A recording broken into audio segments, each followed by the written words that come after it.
வெயில் கொடுமை தாங்காமல் நீட் தேர்வு மையத்திற்கு வந்த மாணவி ஒருவர் மயக்கம். அருகில் இருந்த மாணவி அவரை ஆசுவாசப்படுத்தி தேர்வு அறைக்குள் அழைத்து சென்றார்.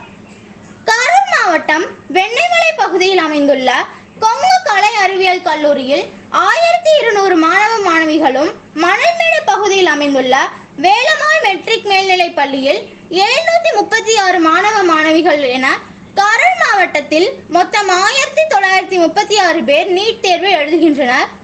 கடுமையான கட்டுப்பாடுகளுடன் ஆவணங்கள் சமர்ப்பிக்கப்பட்ட பின்பு மாணவ மாணவிகள் தேர்வு அறைக்குள் அனுமதிக்கப்பட்டு வருகின்றனர். கரூரில் கடந்த சில நாட்களாக கோடை வெயிலானது 111 டிகிரிக்கு மேல் வாட்டி வதைக்கிறது. இந்நிலையில் காலை 11 மணி முதல் வெண்ணமலை கொங்கு கல்லூரி தேர்வு மையத்திற்குள் ஆவணங்கள் சரிபார்க்கப்பட்டு மாணவ மாணவிகள் உள்ளே அனுமதிக்கப்பட்டு வருகின்றனர்.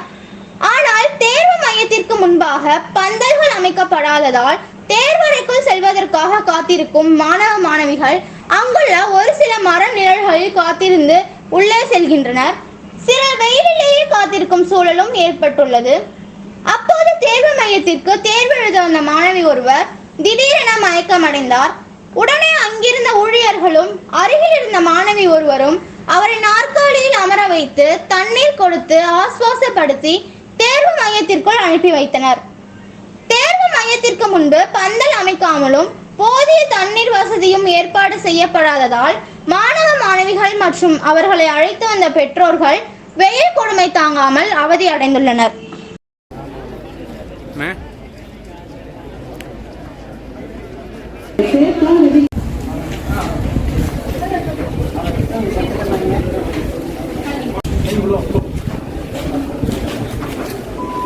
खाली